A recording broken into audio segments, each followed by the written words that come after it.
Changes, a Generation X-based fic. Chapter 7, Bonding. Angelo Espinosa had wondered at first why these one-on-one sessions were going to be in the biosphere. But it made sense. The biosphere was designed specifically for training purposes. It also made sense that he had seen Jubilee escorting Penance out of the building earlier. It was the best way for the new student to learn about their powers. His attention was drawn back to the matter when Sean said from the control center of the biosphere, "All right, Angelo. Richard has decided to learn more about your powers in order of your name. It's the best way to avoid any incidents like yesterday. I'll be sending Paige over in about an hour. That way it will give him not only enough time with your powers, but time for them to wear out." He realized the full meaning of these training sessions now. He looked at the new student and gave him a smile. "So, Rich, how do you wish to begin? Do you want me to tell you a bit about my powers, or do you want to use your powers right away?" He watched as Richard thought over. Just for a moment he could not tell what would be Richard's choice. It was as if the new student was trying to build up an air of mystery. Then the new student moved forward. "Well, we won't have much to talk about until I have your powers." He noticed that the new student seemed a bit relaxed about it, but after a moment he saw a puzzled look on his face. He knew why, as the guy's skin looked like it was melting off of him. Before Richard could ask him, Angelo just said, "Just concentrate on how your skin looks normally. Once you do, it will return to normal." He watched as Richard closed his eyes, and then all the skin returned to a normal state. It took a few moments, but eventually Richard looked like he hadn't taken on Angelo's power. He also saw Richard reach up to press his finger to his head. "Good grief, this is difficult. Does your code name help explain this?" Angelo just laughed, mainly because he had gone through it. "It does, amigo. I had the code name Skin. And after time, the headaches do go away. It also helps to have a sense of humor." He watched as Richard nodded, and then said, "That explains the old bucket of water over the door trick. So what fun things can you do with this power? Or is this how you got the bucket set up?" He noticed that Richard raised his eyebrow, and Angelo wondered if the new student was expecting another trick. Angelo raised his hands in a defensive gesture. "No tricks now. And I pull the pranks because I couldn't really pull them at home. I suppose you probably know why that is now." He watched as Richard nodded a little. "I think so. I'll admit I've only picked up on brief glimpses. Something of a gang life that you gave up. For some reason, it's not as traumatic as I might have thought." Angelo just shrugged. He could understand why that was. Since he had faked his death, he had been abducted by the Phalanx, almost killed by a cannibalistic mutant on multiple occasions, and to top it off, almost executed for killing himself and taking on his own identity. "Well, given what has happened to me in Generation X, I guess the hood seemed tame." He then recalled the whole event and how he headed back home in disguise. "Mind you, I saw how my death changed things. I can't really go back now, since it would cause too many difficulties." He noticed Richard was giving him a knowing glance. "Do you miss her?" He gave Richard a glance in return. He then saw Richard raise his hands in a surrender gesture. "Right, new topic. How exactly do your powers work? I can key in on the basics." Angelo responded by launching out his skin, grabbing one of the trees, and then pulling himself up into it. He saw Richard nod and successfully do the same. When they were both hanging in the tree, he just said, This is the basics of my powers. I can use it to trip people up, and swing around about like Spider-Man. However, there are also some drawbacks to having an extra 6 feet of skin." He noticed Richard's eyes go wide at that comment, and decided to show Richard the benefits and the drawbacks of his power.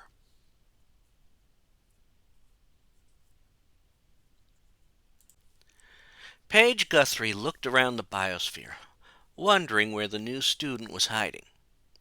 She was a bit nervous to have this one-on-one session with Richard, but if she was going to be an X-Men like her brother, Sam, she knew she could handle it.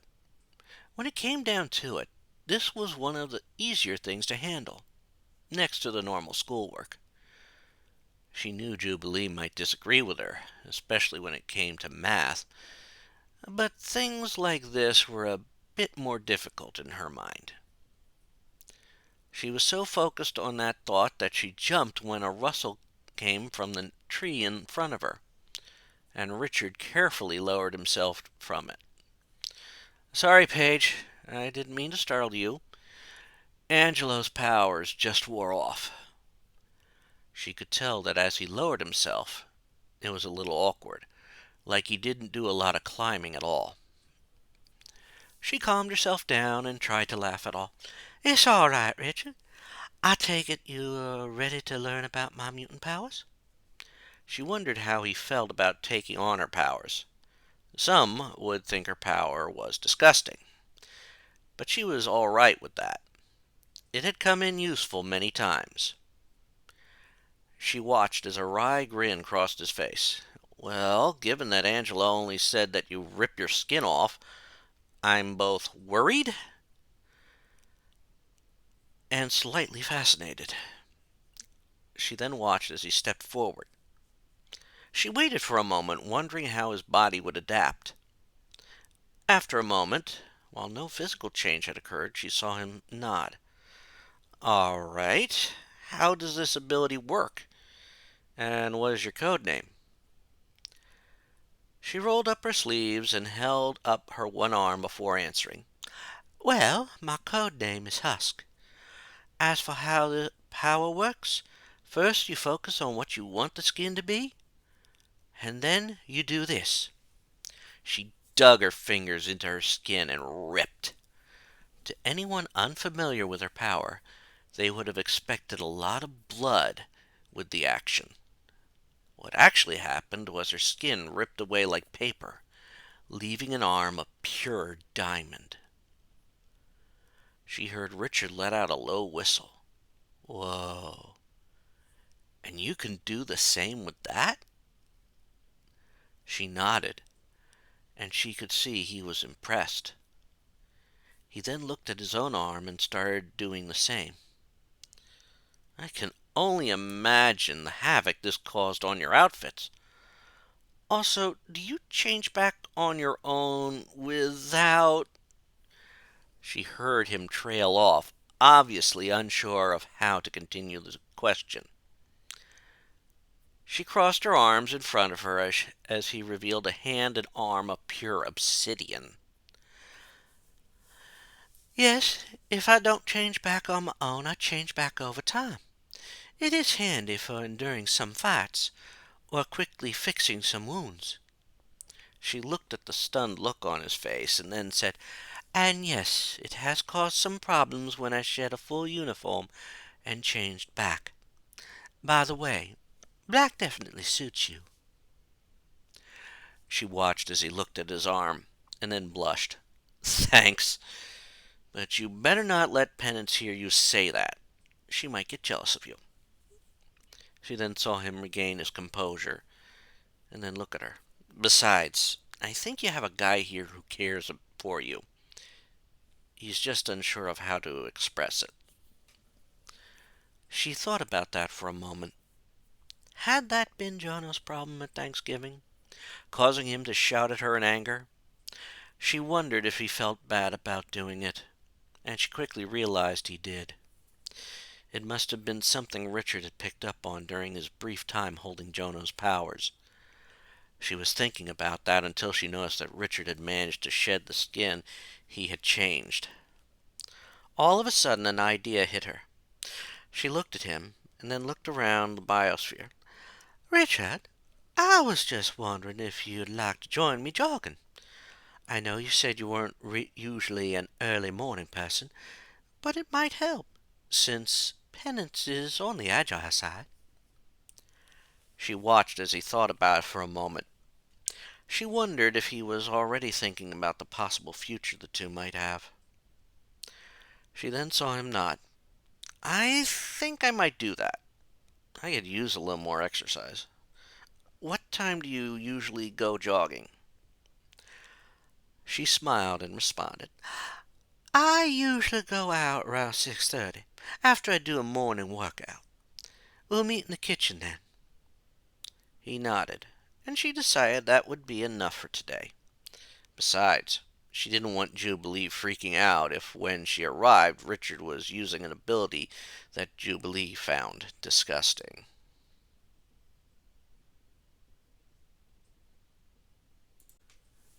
Jubilation Lee quietly entered the biosphere. Thanks to her time with the X-Men and with Wolverine, she learned a bit about being prepared. Before entering, she had spoke with Paige, and heard how Richard had surprised her friend.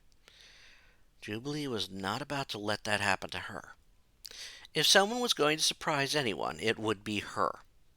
Of course, it crossed her mind that this would not be the best way to introduce Richard to her abilities, but she was certain it would help Richard prepare for future encounters. She spotted Richard sitting by a small little stream that was in the biosphere. His back was to her, and she was good at being graceful. No one would have believed she had taken gymnastics, but then again, she didn't advertise that. As she neared, she noticed Richard had raised his hand to his head, like he was having a headache. She realized what it meant, however, when she screamed right behind him. He jumped in fright, and as he spun around, she saw several pyrotechnic plasmoids fly out. They were, thankfully, low level, but they knocked her down. She did her best to absorb some of their energy, but she didn't think it would work. He had generated them, not her. After a moment, she saw him look at her in shock. Then Richard was helping her up, and in his panic, she was surprised to hear a bit of her own speech pattern. "Geez, I'm sorry. I wasn't in control. It was like your own gut instinct. It was weird hearing that kind of speech from someone not from SoCal. Once she was up, she brushed herself off and tried to calm him down. "I know." She then thought back to the time she had been that scared. It had not been too long ago. She looked at Richard, and without even thinking of it, she just said it. "I know. The last time I was scared like that was—" She was stunned when he completed the sentence with her, when Sabretooth broke free in the mansion. She looked at him with complete shock on her face. How could he have picked up on that? Almost as if he knew the unspoken question, he answered it for her. "It was that traumatic for you. It was right there, but I couldn't pick up on the details." Jubilee let out a slow breath, and was stunned that instance was still fresh in her mind, especially after all that had happened with Generation X. All that aside, she knew the reason it was still fresh in her mind. "It was the first time Wolvie wasn't there for me. The mansion had lost power, and Sabretooth got loose. I honestly thought I was going to die." She felt the tears welling up, but tried to hold them back. She hadn't noticed that Richard had walked over to her until he placed a hand on her shoulder. "If it's any consolation to you, I hope I never run into Sabretooth. I got the shivers when you just mentioned that incident." She let out a slight laugh, feeling a bit better.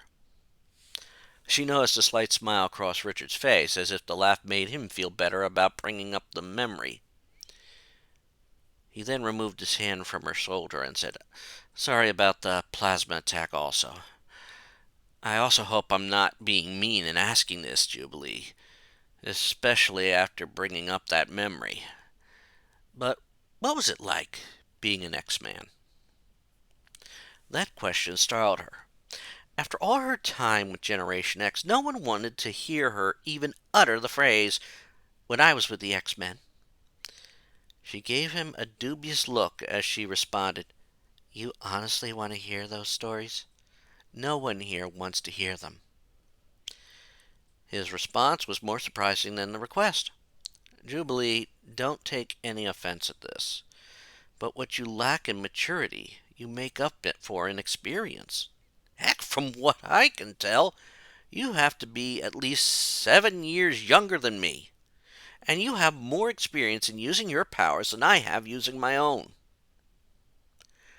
She almost beamed after hearing that, but stopped herself.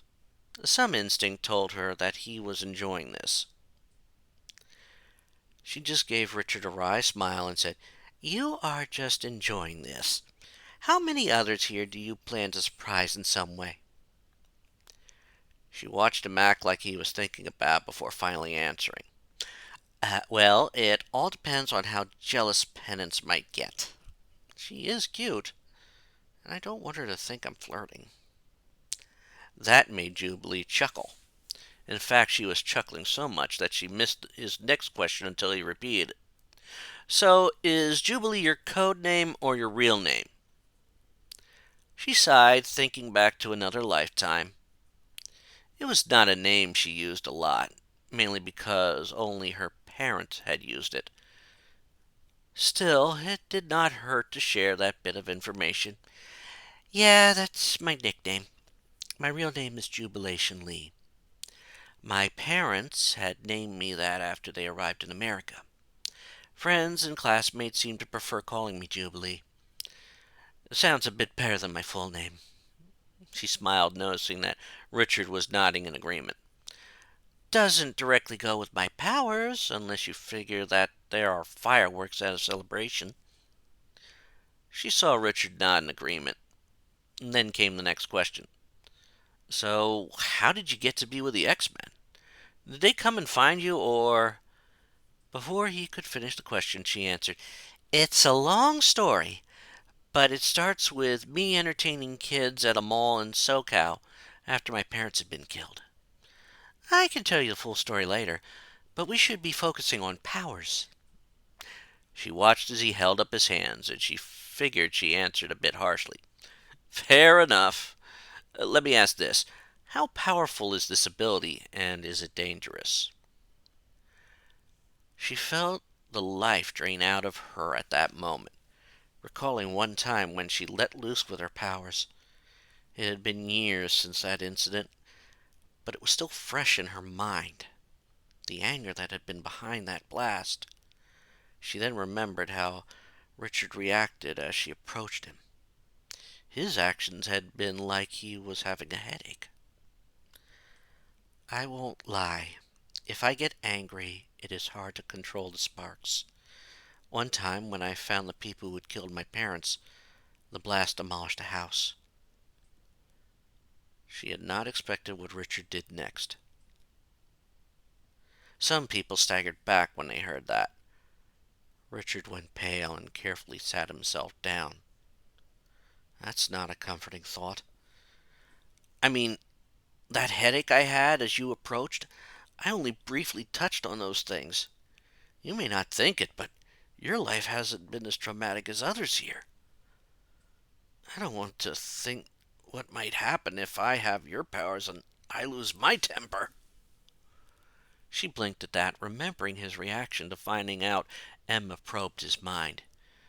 "You mean you hadn't lost your temper when you chewed out Frosty?" As reactions go, that one wasn't one she'd call cause for alarm. She started to worry when he shook his head. "No, That was nothing compared to the times I've lost my temper in the past.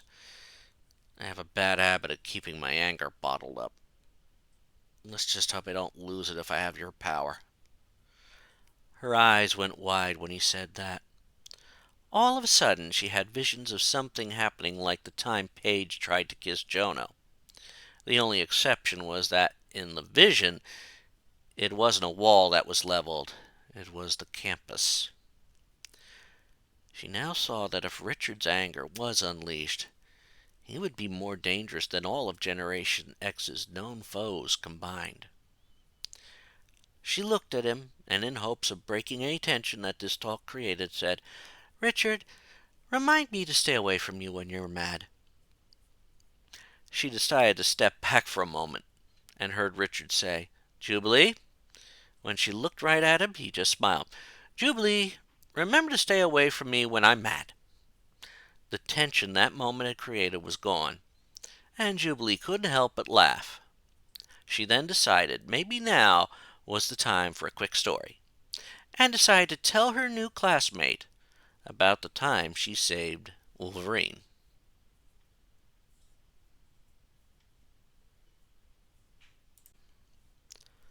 Mondo entered the biosphere and walked in Richard's direction. He could see the new student still had Jubilee's powers, seeing that the young man was shooting sparks from his fingertips. Even now he thought that Richard's ability had to be similar to a combination of Everett's and his own. Of course, he had not fully witnessed the reformation of Richard's body after having Jonathan's ability, but it seemed like his reformation after using his ability. He quietly approached Richard and waved a greeting. "Greetings, Richard!" He saw Richard look in his direction and smile. "Hello, Mondo. I'm just waiting for Jubilee's power to finally wear off. While we wait, could you tell me a bit about your power and what your code name is?" Mondo just smiled at the question. He figured this would be a slight surprise since Richard had just gotten done learning about Jubilee's power. "Well, my name is my code name. Life just seems to have things work out that way, as it arranged for me to be here." He saw a surprised look on Richard's face. After a moment he saw Richard shake his head and smile. "You have an interesting look on life, Mondo, but you did not answer the other part of the question. You did not tell me about your powers." Mondo did not let the kind-hearted jibe bother him. With his power, he wasn't sure if he could do justice to explaining what his power was. In fact, he had only heard one word that seemed accurate in explaining his power. "Well, I guess the best term to describe my ability is that I'm an omnimorph. Watch."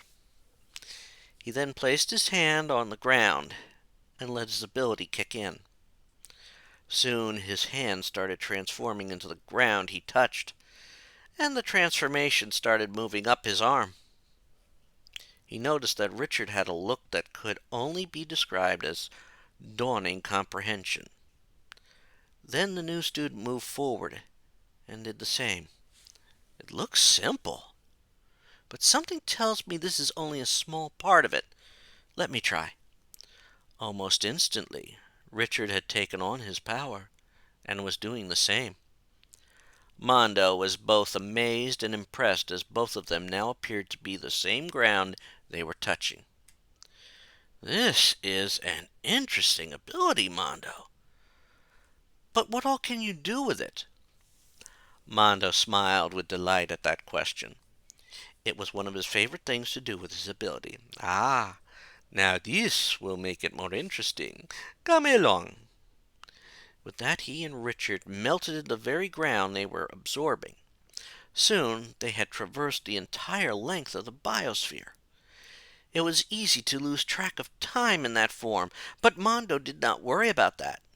However, he noticed that Richard was starting to return to normal. He worried that it wasn't voluntary, since he could not be certain if he had distanced himself from Richard or not. He quickly returned to human form and tried to steady Richard as the new student seemed to stagger. "Is everything all right?" He noticed the new student looked a bit flushed. Richard nodded slightly and answered, "I'll be fine in a few. It's just that with all this going on and my early wake up, I forgot to take medication to control my epilepsy." That was all Mondo needed to hear. He left the biosphere with Richard at his side and walked to the main building. As they walked, Mondo wondered how often Richard needed to take this medication, and if that could become a serious issue, there might not be time to do that, or the chance if they came under attack. As they entered the kitchen, he saw Sean there fixing sandwiches for Artie, Leach, and Franklin. As he did so, he figured Sean must feel like a father. That thought was confirmed when he saw Richard and concern crossed his face. "Good grief, is something wrong?" He was about to answer when Richard volunteered the answer. "Nothing serious, Sean. I just lost track of time and needed to take the medication I've been on to handle my epilepsy. It's actually something I've been tapering off, since most signs of it have gone into remission. In fact, I'm down to one a day." Mondo noticed there was still a concerned look in Sean's eyes, as he looked at Richard and said, "Lad, surely that wasn't the only option open to you for treating that problem." Mondo had wondered that as well. While he had only been in the States a short time, he had learned that there were other ways to handle that medical problem. When Mondo heard Richard's response, he finally understood something about the new student. "Honestly, sir, at the time I was diagnosed, the only possible treatments were medication and brain surgery. I thought the medication was the better option." As Richard got some food together, he just said, "A lot better than the state of the surgery might have left me in at the time."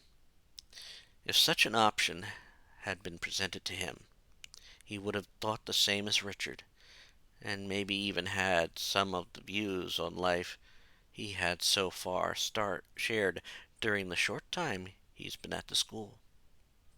He then wondered how much that would change as the time at the school increased.